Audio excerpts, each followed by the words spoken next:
¿Qué tal, amigos? Aquí Dante. Entonces, váyanse preparando porque este video está bueno, pero está pesado. Solamente es para alguien que de verdad le interese el tema, porque está largo el video, está pesada no está pesada la explicación, pero está larga. Entonces a muchos como que les da hueva, su concentración así no les alcanza para nada. Entonces esto realmente es para al que de verdad le interese, porque al que no le interese, pues va a entrar, nada más va a ver 2 minutos, 5 minutos y los más aventados 7 minutos.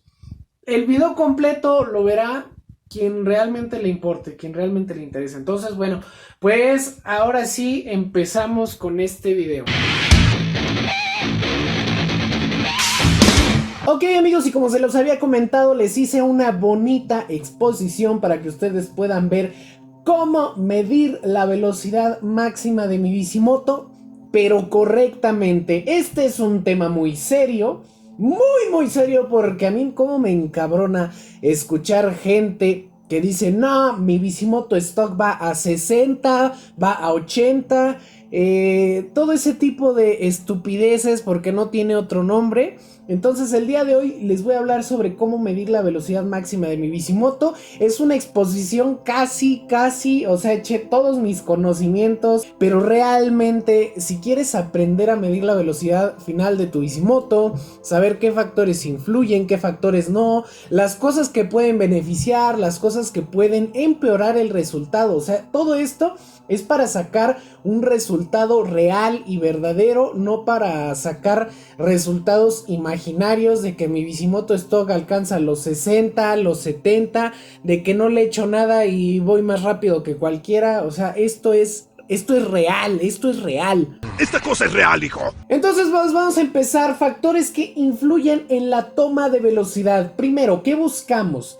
Generar y aprovechar las condiciones adecuadas del entorno que favorezcan a una correcta toma de velocidad. Esto quiere decir nada en contra y nada a favor. En generar y aprovechar, esas son nuestras palabras clave. Habrá cosas que podamos controlar, por ejemplo el estado de la bicicleta, el estado de motor, y habrá otras cosas que no podemos controlar pero las podemos aprovechar, como cuáles: las condiciones climáticas y atmosféricas.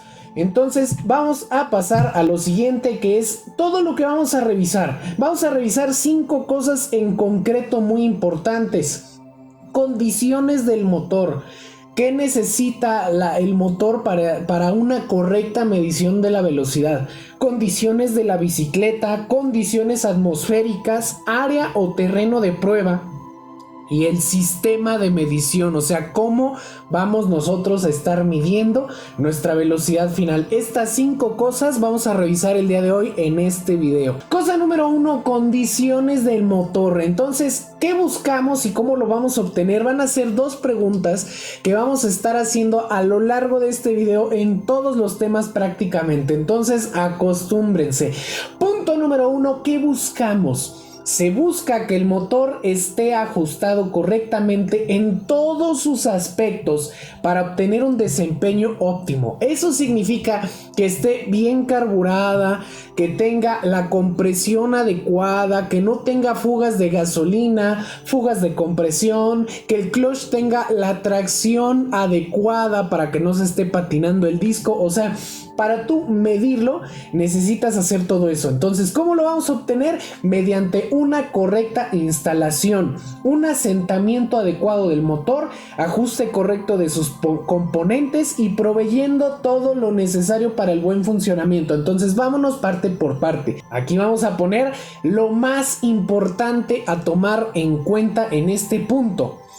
Fugas. Primero, las fugas, eso es muy importante. El motor no puede tener fugas ni a través de las juntas, ni a través de los retenes, ni a través de los anillos. Entonces se tiene que hacer una correcta revisión de que no tenga fugas de ninguno de esos 3 tipos. Segundo punto, la carburación debe ser la adecuada. Recuerden que para checar la carburación tienen que estarse fijando que sea correctas las proporciones de gasolina, de aire que están entrando. Pueden revisar la bujía, no tiene que estar muy café, muy quemada, muy oscura, tampoco tiene que estar blanca, o sea, tiene que ser un tono como marrón, como café clarito, casi como un tipo dorado, un tostado. La temperatura del motor, recordemos que la óptima para trabajo del motor son entre 180 y 120 grados. Yo me he dado cuenta de que el motor empieza a trabajar bien alrededor de los 130 grados, ya se empieza a desempeñar bien. Entonces tienen que procurar que cuando tomen la medición de temperatura, tienen que dejar que el motor agarre algo de calor, pero no lo tienen que dejar hasta que se esté quemando, hasta que alcance los 280, 300 grados, no. Tiene que ser, la prueba se tiene que hacer a los 5 o 10 minutos de que prendes el motor para que tú tengas la temperatura adecuada y no tengas fallas por esa parte. Siguiente punto, gasolina y aceite. Recuerda que la mezcla de gasolina o la mezcla de cuánto aceite lleva mi bicimoto por litro de gasolina son 50 mililitros de aceite por litro de gasolina. Esto es súper exageradamente importante. No importa si es modelo 80, no importa si es Y de 100. Siempre tienen que ser 50 mililitros por litro de aceite. De preferencia aceite 100% sintético. ¿De cuál marca? Yo les recomiendo muchísimo Motul. Es cara, pero es lo mejor que hay. En caso de que no te alcance para el Motul, puedes comprar Trooper, también está sintético. Y semisintético, pues yo realmente no lo recomiendo. Por ahí siempre están clávele a la gente en la cabeza que el Yamalub es el mejor aceite que jamás se haya podido inventar. No es cierto. La realidad es que es buen aceite para lo que cuesta. Siempre ten en cuenta eso, para lo que cuesta. No significa que sea buen aceite, significa que es una buena relación de calidad-precio. Realmente estás obteniendo la calidad que estás pagando, pero eso no significa que estés comprando algo de muy buena calidad. Entonces tomen en cuenta eso. Clutch o embrague tiene que tener una buena tracción, por eso tiene que estar bien ajustado el clutch, bien ajustado el embrague. Y les voy a dejar un tutorial aquí volando de cómo ajustar correctamente el clutch. Esta es mi manera de ajustarlo. Varios ya han probado esta manera desde que subí el video, a todos les ha encantado, dicen que es una maravilla absoluta. Entonces pues ahí se los dejo. Ajuste de clutch, tensión de la cadena. Ni mucho ni poco, la cadena no puede estar excesivamente tensa. Si tú tienes tu cadena excesivamente tensa, estás generando mucha resistencia y eso genera que no alcances una buena velocidad, una pérdida de potencia y un sobreesfuerzo del motor. Por el contrario, si está muy floja la cadena, puedes correr un accidente de que se te amarre la cadena adentro del motor, se te amarre la llanta y te vas a patinar y te vas a dar en tu madre. Entonces, tensión de la cadena ni muy tensa ni muy floja, tiene que estar en su nivel, en su posición. Ahora sí, posición del motor bien centrado en el cuadro. Esto es vital para que el motor no tenga vibraciones y no haya pérdidas de fuerza en ningún otro lado. Que toda la fuerza se aproveche en mover la llanta de atrás. Entonces, aprender a centrar el motor, aprender a colocar el motor es importantísimo. Lo más importante es que lateralmente, o sea, de izquierda a derecha respecto a la bicicleta y respecto al motor, tiene que estar lo más centrado posible, ni para un lado ni para el otro. Esto, les repito, reduce vibraciones y mejora bastante su rendimiento. De igual manera, eso nos permite que el carburador esté lo más derecho posible. Entonces, ahora sí, cigüeñal bien balanceado y sin juego lateral. El juego lateral es de todo el cigüeñal, no solo de la biela. La biela puede tener un ligero juego lateral y está bien, eso es por el valero que tiene, pero el cigüeñal en sí no puede estar bailando dentro del cárter porque eso favorece vibraciones y también tiene que estar bien balanceado. De fábrica, no es que vengan súper exageradamente bien balanceados, pero tampoco es como que vengan muy mal. Entonces, un cigüeñal de fábrica viene bastante bien. Ten en cuenta de que si en algún momento tu motor se llegó a desvielar, bueno, pues eso sí puede favorecer a que haya sufrido daños el valero del cigüeñal. El propio del cigüeñal, no los laterales, o sea, también los laterales, pero principalmente el valero propio del cigüeñal y la jaula de agujas o la canastilla de roles que está hasta arriba del motor. Esas dos se pueden ver comprometidas y muchas otras cosas. Entonces se les puede desbalancear el cigüeñal si ustedes tienen, si han tenido algún desvielo. Entonces, mientras más balanceado esté el cigüeñal y menos juego lateral tenga, va a ser una correcta medición. Después nos vamos a condiciones de la bicicleta. ¿Qué buscamos en esta parte? Que la bicicleta no genere resistencia de ningún tipo o movimientos que interfieran con el desarrollo final de la velocidad del motor.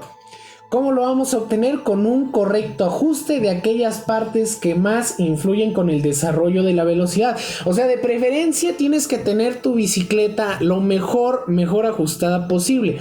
Pero hay cosas que son cruciales, que son vitales y esenciales para una correcta toma de la velocidad. Entonces, las cosas que son esenciales y que es lo más importante a tener en cuenta: las tazas o valeros de la masa.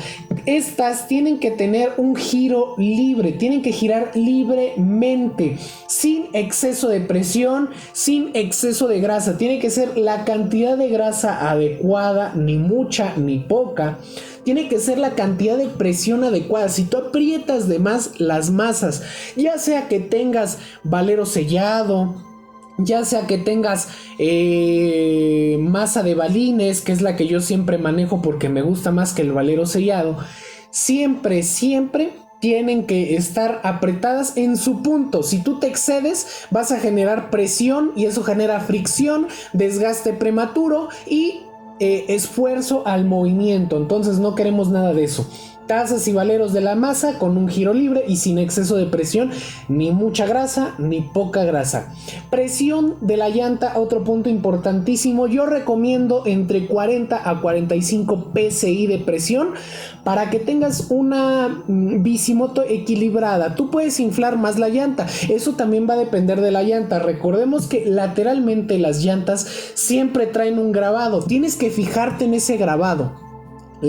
Los niveles recomendados. La mayoría de llantas, la mayoría no significa que todas, significa que un gran porcentaje de las llantas recomiendan que se infle de 40 psi, algunas hasta los 70, 60 psi, o sea, va a depender mucho de la llanta, pero casi siempre todas inician desde los 40. Entonces yo recomiendo 40-45 psi de presión. Pero siempre tienes que checar antes tu llanta. Si tu llanta dice que es menos presión, o sea, no la puedes llevar más allá del límite que te está marcando el fabricante, porque eso puede ser peligroso más que otra cosa. Pero les digo, yo recomiendo entre 40 y 45 psi. Es una buena presión para una bicimoto, porque recordemos que la bicimoto va más rápido y por lo tanto recibe las irregularidades y los golpes del asfalto y del terreno con mayor fuerza que una bicicleta normal, porque además pesa más, además vas tú, además estás gordo y además llevas un chingo de herramienta. Cosa a tener en cuenta. Siguiente punto, rin o aro. Tiene que estar correctamente alineado. Cuando tú alineas un rin, hay dos tipos de saltos: los saltos laterales o los saltos verticales.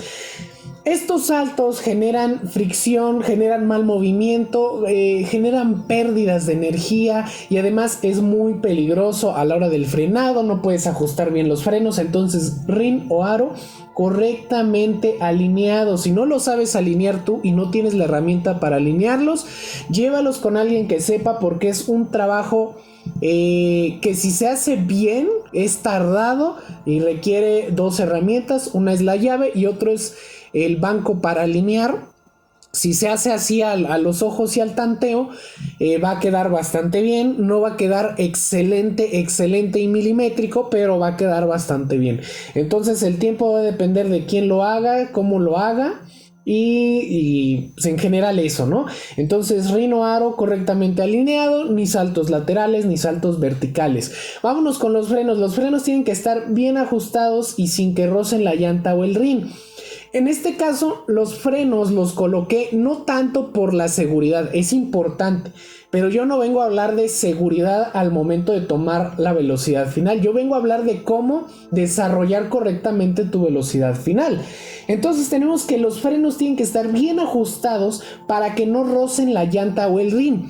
Todo lo que roce, todo lo que esté interponiéndose en el giro libre va a ocasionar problemas. Los problemas se van a representar en desgastes prematuros, en sobrecalentamiento, en sobreesfuerzo y en pérdida de velocidad o dificultad para desarrollar la velocidad final. Muy importante tener en cuenta. Tensión de la cadena, de igual manera, si tú tensas demasiado la cadena de la bicicleta propia de la bicicleta, vas a tener problemas, a menos que tu bicicleta sea de velocidades, ya que tiene un regulador automático, un tensor automático, en el cual entonces no hay ningún problema. Pero si tu bicicleta es de una sola velocidad, una velocidad fija, sí tienes que asegurarte de que no esté ni muy tensa ni muy floja, igual que en el caso del motor. Siguiente punto, condiciones atmosféricas. ¿Qué buscamos? En este caso no las podemos generar, por eso vamos a aprovechar las condiciones climáticas adecuadas que favorezcan una toma de velocidad final de la bicimoto con la mayor exactitud posible. ¿Y cómo lo vamos a hacer? Mediante la selección de un día de pruebas que a través de un monitoreo climático de nuestra zona tenga una alta probabilidad de presentar dichas condiciones atmosféricas. ¿Qué rollotes me estoy aventando, verdad? En pocas palabras, lo que dice es que vamos a buscar el día más adecuado para poder tomar la velocidad y que nada interfiera en esa toma de velocidad ni nos favorezca, porque eso está mal. Buscar algo que nos favorece está mal en el caso de la velocidad final, ni algo que entorpezca o nos dificulte la toma de velocidad final. Entonces, ¿qué es lo más importante a tener en cuenta? Ok, entonces en este apartado, que es todo lo que no queremos, tenemos como punto número 1 la lluvia. No queremos la lluvia por dos simples razones. La primera de todas es que es muy peligroso. Andar bajo la lluvia es bastante peligroso por múltiples razones que yo creo que no es necesario detallar. Y la segunda es porque te frena de cierta forma toda la fricción que hay contra la lluvia que te pega de frente, contra el agua que está encharcada en el suelo, que no hace bien fricción la rueda. O sea, todo eso sumado entorpece o dificulta llegar o alcanzar la velocidad final máxima correcta. El segundo punto creo yo que es el más importante. Estamos hablando de el viento. El viento es un factor que puede jugar a tu favor o en contra. Entonces, si realmente hay mucho viento contra de ti, te va a frenar. Esto va a depender del tipo de bicicleta que tengas, de los accesorios que le tengas montada, el tipo de conducción que tengas. Hablando más bien como de la postura. Si tu postura es muy erguida, pues generas más resistencia al viento, y si hay corrientes de viento en ese momento, realmente se siente casi como si el viento te empuja. Se siente de hecho que el viento te empuja hacia atrás o que te frena o evita que avances. Por el contrario, si el viento, digamos que viene de atrás, te va a dar un leve empujón, te va a ayudar a alcanzar la velocidad final, pero posiblemente altere los resultados y no estés obteniendo una lectura correcta.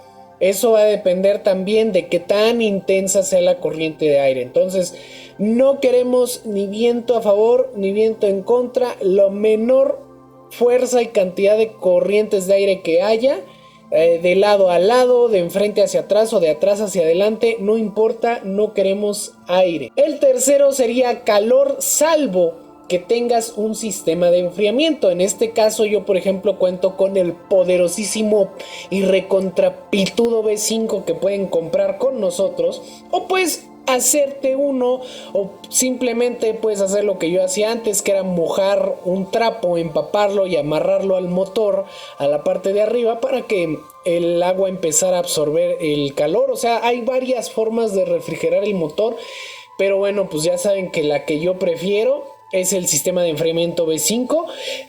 ¿Por qué el calor? Si nosotros corremos en un día muy caluroso y ya llevamos un rato andando la bicimoto, realmente el exceso de calor genera fugas de compresión en los anillos porque todos los metales se dilatan.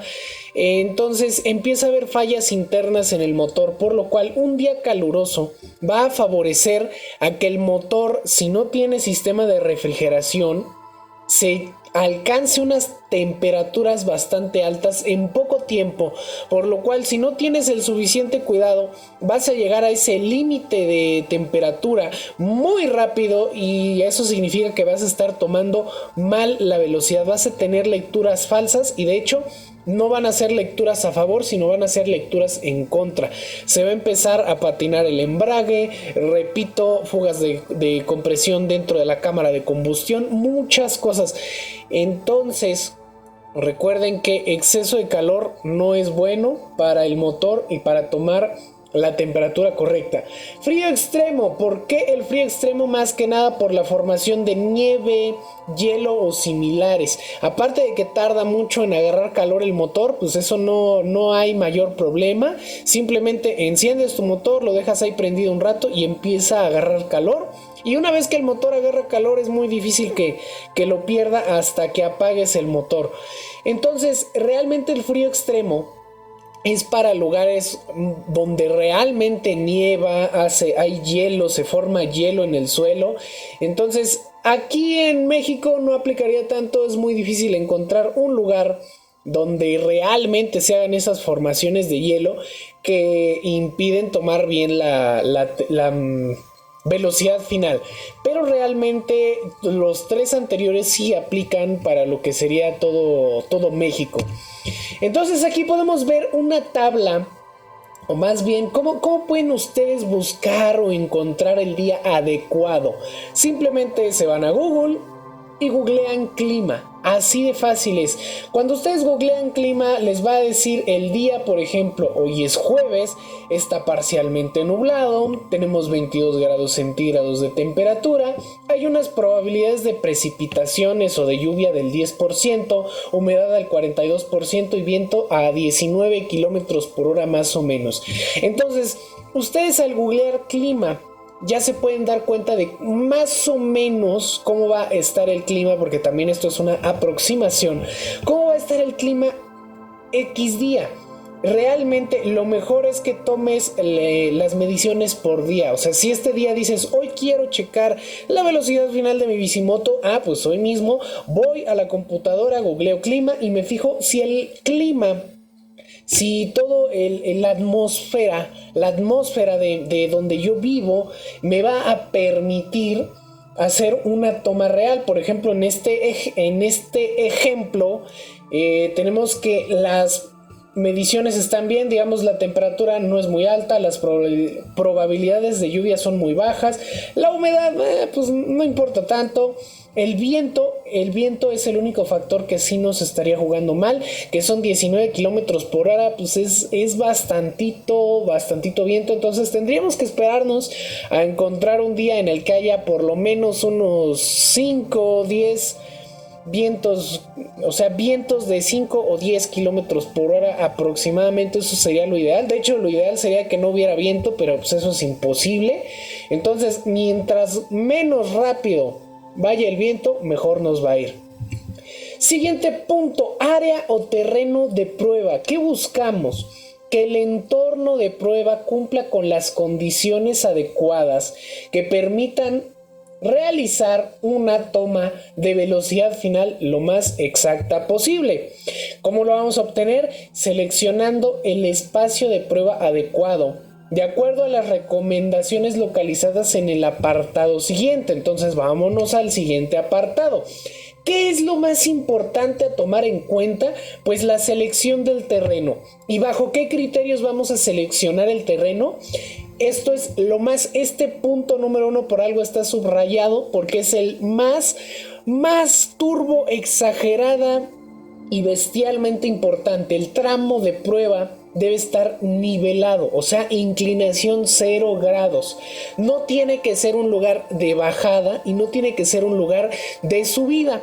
Hay muchos tramposos que les gusta tomar la velocidad de bajada, entonces definitivamente esos son unos idiotas. No se toma la velocidad final de bajada. ¿Por qué? Porque la gravedad está echándote una mano y lo que nosotros queremos es saber la velocidad final que alcanza nuestro motor bajo condiciones normales. Repito, nada en contra, nada a favor.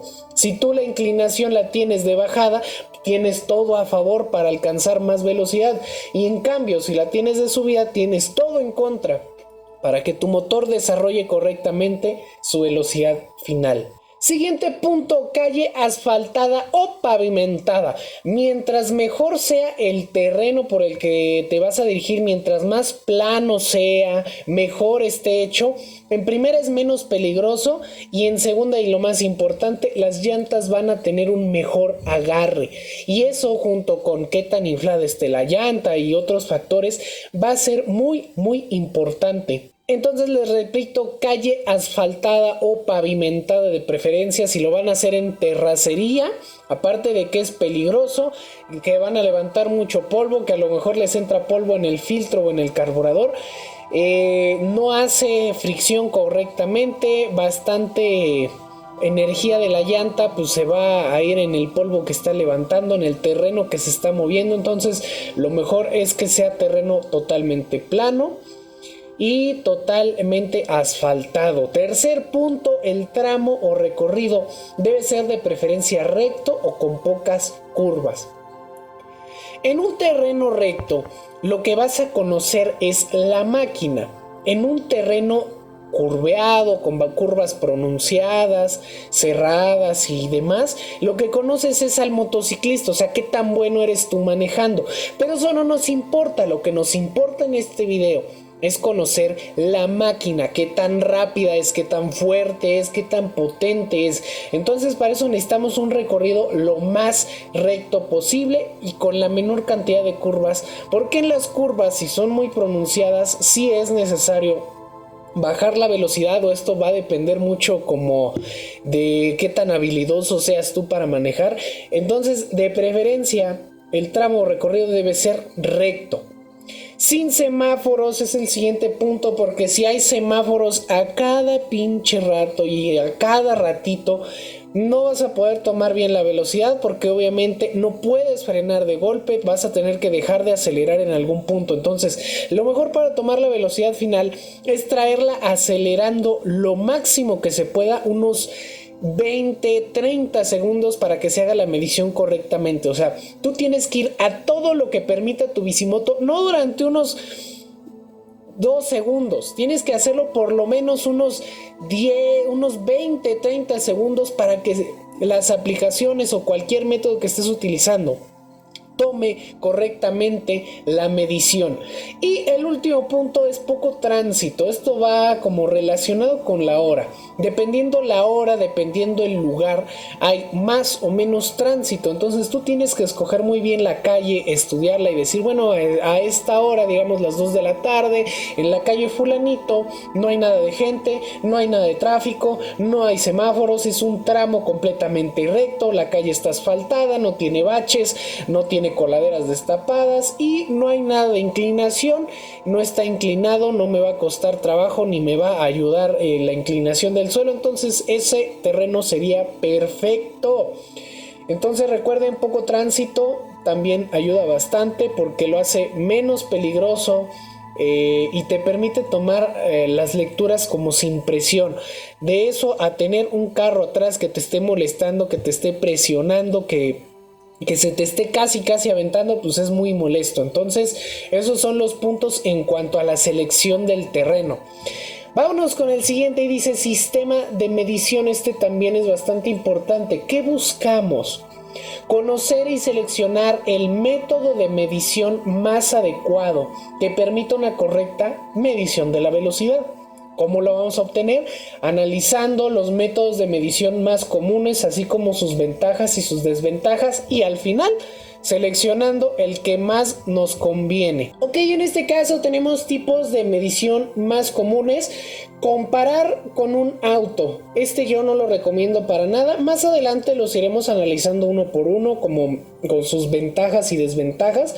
Pero comparar con un auto es muy inexacto. Yo no lo recomiendo. Medidor de velocidad de bicicleta. Va a depender mucho de la calidad, o sea, el costo. Mientras más costoso sea, mejor te va a ir. Mientras más barato, más sencillo, más pirata y más pitero sea el medidor de velocidad y no lo sepas ajustar, menos exacta va a ser la medición. Tercero, medidor de velocidad mecánico. Eso es basura pura, es basura, realmente eso es absoluta basura. Cuarto, pistola medidora. Es poco común, es bastante bueno, también va a depender del precio y calidad. Es poco común porque es caro y no todos tienen una. Y la quinta, que serían las aplicaciones telefónicas. En este caso yo considero que las aplicaciones telefónicas son la mejor opción, pero va a depender de varias cosas que vamos a ir analizando. Entonces, comparación con el auto. Buena idea si se cuenta con las condiciones adecuadas. Inexacto, ya que se requiere empatar a la perfección por un tramo prolongado. Realmente para tú medir bien la velocidad final necesitas por un tramo que te permita al menos 10-20 segundos. 10 como mínimo, 20 segundos como lo mejor, 30 segundos como ya viéndose muy generoso. Necesitas poder empatar el auto con la bicicleta, ir lo más iguales, de hecho si se puede lado a lado, eso sería todavía mejor, y revisando el tablero. Otra desventaja que le encuentro a la comparación con auto es que es peligroso. Otra es que requiere de 2 a 3 personas para tomar la medición. Es el que está manejando la bicimoto, el que está manejando el carro y en dado caso el que está haciendo las comparaciones, el que dice aquí ya estamos perfectamente nivelados el carro y la bicimoto, y aquí también ya estamos viendo lo que es el tablero del carro. Y si el auto presenta fallas, no está bien ajustado, la medición es errónea. Muchos autos a veces no tienen bien ajustado, o por alguna falla o por el tiempo de uso, yo que sé, no tienen bien ajustado lo que es el medidor de velocidad. Entonces sí es muy importante que el auto esté en las mejores condiciones, que de preferencia se requieren 3 personas, es un tanto peligroso, es inexacto, ya que se requiere empatar un tramo prolongado. Y buena idea si se cuentan con todas las condiciones. Si tú cumples con todas las condiciones, el auto está bien, tienes las 3 personas, el tramo es el adecuado, pues realmente sí es una muy buena idea comparar con el auto. Pero les digo, va a depender mucho de si cumples o no con los criterios necesarios. Después tenemos el medidor de bicicleta. Punto número 1, requiere calibración muy precisa de acuerdo a la rodada y diámetro total de la rueda. Es muy importante que calibres bien lo que sería el velocímetro de bicicleta, porque si no lo haces bien puede estarte dando lecturas falsas. Si tú lo calibras, por ejemplo, para una rodada 20 y realmente tienes 29, pues te va a estar dando lecturas que no son. Siguiente, posibles fallas por descalibración o mala lectura por vibraciones. Como estos medidores normalmente utilizan 2 magnetos que van a mandar una especie de señal a lo que es el medidor, si requieren estar exageradamente calibrados. Si llega a hacer un falso contacto, o sea, si no llega el magnetismo a hacer su trabajo, puede estar dando malas lecturas. Si se tuerce, se enchueca alguno de los imanes por las vibraciones, por el polvo, por lo que tú quieras, todo eso van a ser lecturas fallidas. Y tercero, es bueno si es caro, de buena marca y con calidad. Por ejemplo, aquí abajo les puse lo que es el peor que pueden comprar. Rojito barato es el peor que pueden comprar para bicimoto. No es que sea malo, es que es malo para lo que buscamos, que es medir la velocidad final en una bicimoto. Si fuera una bicicleta, la canción sería otra, sería pues bastante bueno para lo que cuesta, pero este es lo peor que puedes utilizar si estás tratando de medir la velocidad final en una bicimoto. En comparación tenemos uno, por ejemplo, de la marca Benoto, que ya es más caro y por lo tanto va a ser un poco más exacto, pero en mi opinión, medidores de bicicleta para una bicimoto jamás los deben utilizar, dan lecturas falsas, lecturas erróneas. Después tenemos el medidor mecánico, que aquí abajito se los puse. Este es bien conocido por todos, se ve bien bonito, pero es basura pura, basura. De hecho aquí se los puse, medidor mecánico, punto número 1, basura, es una completa cagada. Punto número 2, se descompone o se rompe rápido, es bastante frágil este sistema. Si no lo sabes instalar, si tu bicicleta vibra mucho, si lo tienes bajo condiciones, digamos, bastante de terracería, de lluvia, de lodo, se puede llegar a descomponer. La mayoría refiere que se le truena el chicote, se le truena el sistema que da vueltas, y como la bicimoto da vueltas bastante rápido, pues eso es un desgaste prematuro, ya que es mecánico. Tercer punto, jamás mide bien la velocidad. Yo no he visto a nadie que esté usando uno de estos que le mida correctamente la velocidad. Quizás el kilometraje o la distancia recorrida, digamos que esa sí la mide bien, pero lo que sería todo lo demás, el sistema de medición de velocidad es basura, no sirve, no mide bien. No se puede calibrar de acuerdo a la llanta. La calibración es muy importante porque la velocidad, para tomar en cuenta la velocidad, se tiene que medir dos factores muy importantes: la distancia y el tiempo. Pero si tú alteras la llanta, o sea, si tienes una rodada 20 contra una rodada 29, una vuelta de la rodada 20 se desplaza una cierta cantidad, o sea, una cantidad de distancia específica, y una rodada 29 se va a desplazar una distancia específica muy distinta. La rodada 29, al ser más grande, su recorrido es mayor. Una sola vuelta de la rodada 29 equivale aproximadamente a 2 vueltas de la rodada 20. Entonces tenemos que tomar en cuenta eso. Este velocímetro no se puede, hasta donde yo sé, no se puede calibrar de acuerdo a la rodada, y eso es un impedimento muy importante. Quinto punto me parece, genera saltos en la aguja. Los que hayan visto trabajar una de estas cochinadas se habrán dado cuenta de que la aguja da saltos. No es como que se quede avanzando bonito en cada espacio, no. Esta aguja realmente está saltando y saltando por todo el recorrido del tablero, y no se puede leer bien la velocidad. Genera saltos. Y punto a su favor, pues se ve bonito en las bicicletas, se ve coqueto, aunque realmente no se los recomiendo ni para que lo pongan como adorno. A mí no me gusta para nada. Después tenemos el otro punto, que es la pistola medidora. Punto número 1, es cara, es costosa. Para que tengas una pistola medidora de buena velocidad, más bien una pistola medidora de velocidad de buena calidad, sí va a estar un poquito cariñosa, no va a ser realmente barata, y para lo que lo vas a usar, o sea, realmente yo no le veo sentido. Es muy exacta, eso es indiscutible, pero eso va a depender del precio y también de la calidad y también de la persona que lo esté midiendo. Tercer punto, requiere a otra persona. Se necesita otra persona que esté apuntando cada vez que te vayas a acercar a él. Necesita estarte apuntando.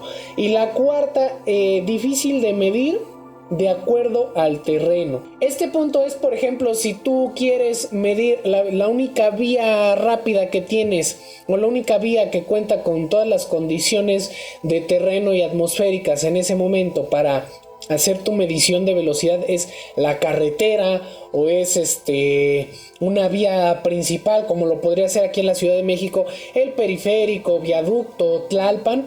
No es tan fácil poner una persona ahí parada frente a tantos carros o cerca de tantas cosas a poder tomar tu velocidad final. O sea, de verdad es bastante difícil medirla de acuerdo a dónde lo vayas a hacer. Si la calle no es muy transitada y no hay gente y no hay carros, pues relativamente fácil.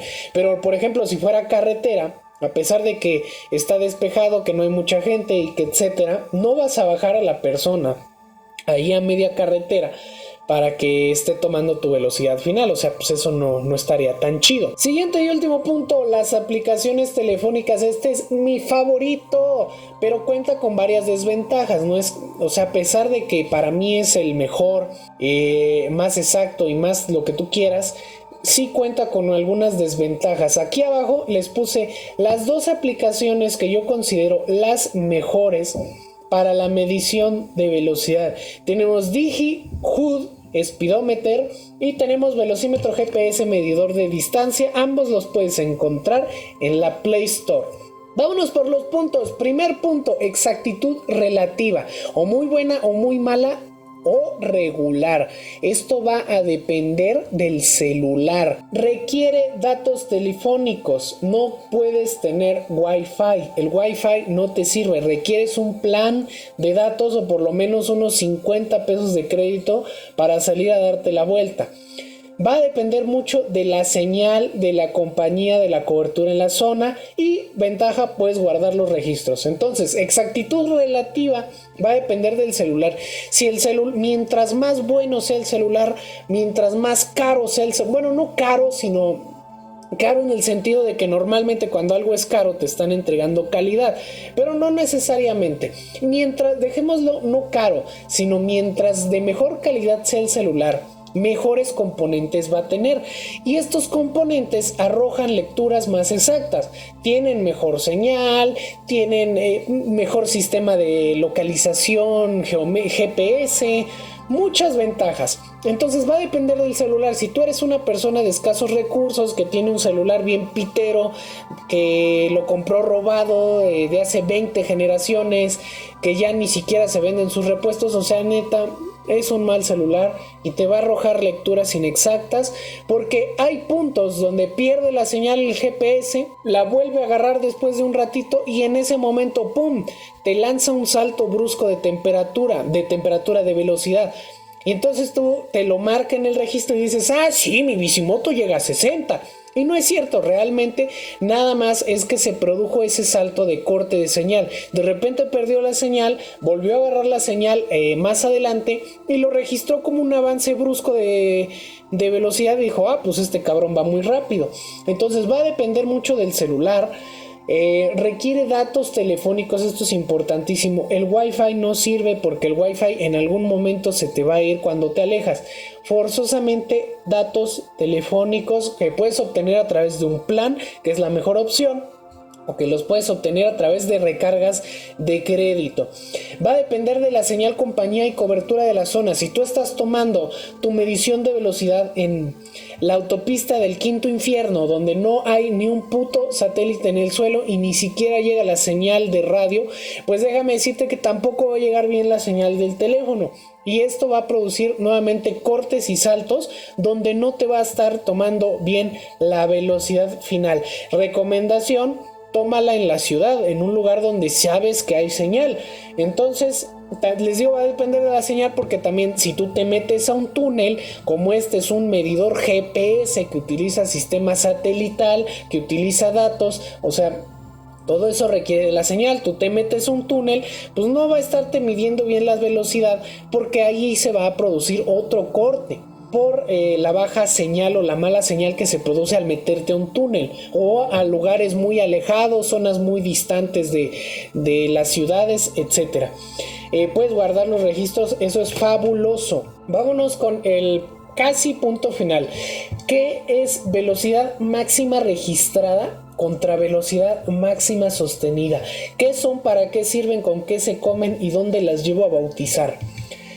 Aquí tenemos una pequeña imagen que, como pueden ver, tenemos la velocidad máxima registrada, que es de 120 kilómetros, ¿no? Esto es un simple decir. Cuando tú vas avanzando en la bicimoto, aquí en este tablero te va registrando los números. Como pueden ver, aquí tenemos dos cosas importantes. Por ejemplo, esta es la aplicación primera que les señalé, es esta de acá. Así se guardan, así se ven los registros en esta. Entonces, en esta tenemos el medidor de batería, tenemos las unidades en las que está midiendo, que son kilómetros por hora, tenemos la velocidad máxima y tenemos este pequeño satélite que nos dice que también estamos de señal. En este caso estábamos en amarillo, lo cual significa que es una señal mediana. Si está en roja es que la señal está de la verga, y si está en verde es que la señal es una delicia y una exquisitez.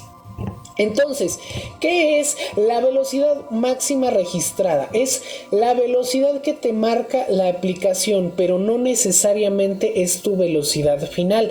¿Por qué? Porque independientemente de qué tan bueno sea tu celular, qué tan bueno sea tu plan, qué tan excelente sea el terreno, a veces se producen esos cambios o esos saltos de velocidad, saltos de registro. Es casi imposible tener una lectura total y 100% limpia y 100% real. Por lo tanto, la velocidad máxima registrada, la que en cualquier aplicación que tú te metas te va a decir velocidad máxima 50 fulano kilómetros o 50.x kilómetros. Esa no es tu velocidad final, mi hermano. No lo es, porque se producen esos saltos. Lo importante, lo que tú estás buscando, es la velocidad máxima sostenida. O sea, cuando tú traes tu bicimoto a gas, a fondo, a todo lo que pinches madres da, y no puedes acelerar ya más, tienes que fijarte en el velocímetro. ¿Cuál es la velocidad que marca constantemente? A lo mejor la velocidad que marca constantemente son 50 kilómetros por hora, ponle tú. Pero de repente se produce un salto y te marca 52, te marca 53, pero otra vez regresa a los 50 y continuamente 50, 50, 50, a veces baja a 49, 48, pero la velocidad máxima sostenida casi siempre va a ser, no sé, en este ejemplo, 50. Entonces te va a registrar como velocidad máxima 53 kilómetros por hora, que es lo que marcó la aplicación, pero no necesariamente esa va a ser tu velocidad máxima real. La velocidad máxima real siempre va a ser la sostenida, no la registrada en la aplicación. Ok, amigos, y ya como último punto final, porque este video ya se hizo bastante largo, tenemos posibles variaciones. ¿Qué puede variar? ¿Qué puede cambiar? ¿Qué puede alterar la toma de velocidad final? Y es como un poco más difícil de controlar. Primero tenemos altitud a nivel del mar, debido a la concentración de oxígeno. Mientras más a nivel del mar estés, la concentración de oxígeno será mayor, por lo tanto la combustión será mejor. Entonces, por contraposición, mientras más alto estés a nivel del mar, menor cantidad de oxígeno habrá y por lo tanto la explosión será diferente. Tengo un amigo que a nivel del mar alcanza los 80 kilómetros por hora, pero aquí en la Ciudad de México, que está más alto, no sé si es 1 o 2 kilómetros por arriba del nivel del mar, está alcanzando los 72 kilómetros por hora. Entonces es una diferencia de más o menos 8 kilómetros por hora, por lo cual la altitud al nivel del mar es un factor bastante importante. Siguiente punto, peso del operador y su carga. Si tú eres una persona gorda, obesa y marrana de 100 kilos o más, pues realmente al motor le va a costar un chingo de trabajo moverte. Y si aparte de eso le sumas que traes una bolsa de chorrocientas herramientas y tu agua y demás, sigue estando más difícil que la bicimoto te mueva. Mientras menos peso lleve, más revoluciones alcanza y por lo tanto mayor velocidad final. Siguiente punto, resistencia al viento. Esto va a depender mucho de la postura de manejo y qué tan aerodinámico seas tú como operador y en general la bicicleta. Si tú traes al frente un foco LED para iluminarte gigante y un carenado gigantemente estorboso y unas alforjas y unas mochilas y un chingo de cosas enfrente, realmente tu resistencia al viento va a aumentar. Y eso es un factor bastante importante a la hora de alcanzar velocidad final. Mientras más resistencia al viento tengas, menos velocidad vas a alcanzar. Mientras menos resistencia al viento tengas, mayor velocidad vas a alcanzar. Esto va a depender también, les digo, de la postura de manejo. Si la postura es muy erguida, estás muy sentado, muy derechito, pues no te vas a cansar de la espalda, no te va a doler la espalda, las nalgas, pero sí vas a generar mucha resistencia porque todo el aire te va a pegar en el pecho. A diferencia de alguien que va totalmente acostado, pues es más aerodinámico y el viento como que pasa sin tanta resistencia, sin tanto choque. Entonces también va a depender de eso. Siguiente punto, la rodada de la bicicleta. Como ya lo vimos hace rato, mientras más pequeña sea la llanta, más torque va a tener, pero menos velocidad final, o sea, más fuerza, menos velocidad. Y mientras más grande sea la llanta, más velocidad, pero menos fuerza, o sea, es una u otra. Yo por eso siempre recomiendo, o creo yo que lo ideal es tener una bicicleta rodada 26, es como lo más equilibrado. No es una rodada de niño, de güey de un puto metro 50 centímetros, de rodada 20, pero tampoco es una cosa de no mames de rodada 29 o de rodada 32. Es realmente pues como un punto medio. El equilibrio, creo yo, está en la rodada 26.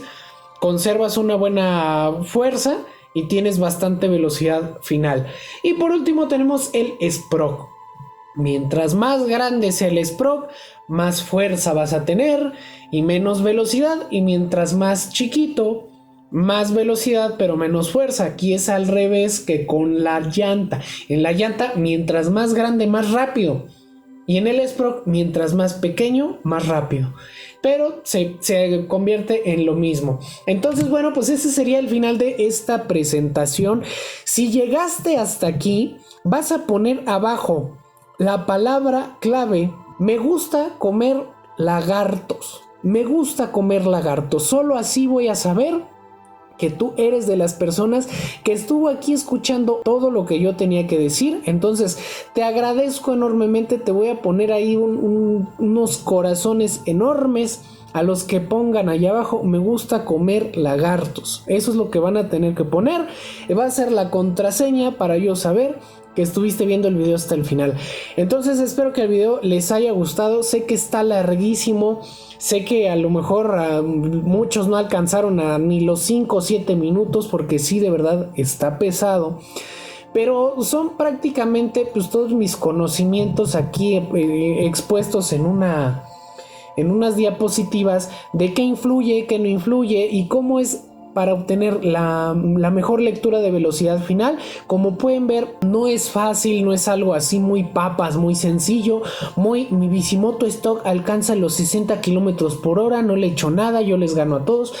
No es de eso. Realmente lleva mucho detrás para hacer unas pruebas reales, para hacer unas mediciones reales. Y próximamente, en próximos videos, vamos a sacarle velocidad final tomando en cuenta todos estos métodos todas estas explicaciones que te acabo de dar. Lo vamos a tomar en cuenta para sacarle la velocidad final al YD100. Ese va a ser nuestra meta. Que una vez que ya viste todo esto, los que lo hayan visto puedan ir a ver el video del YD100 sabiendo que la velocidad final se tomó lo mejor posible. Entonces, pues repito, espero que les haya gustado el video, que no se hayan aburrido tanto. Nos vemos hasta la próxima. Se despide de ustedes Dante, que ya se cansó de tanto estar hablando, y hasta luego. Un abrazo para todos.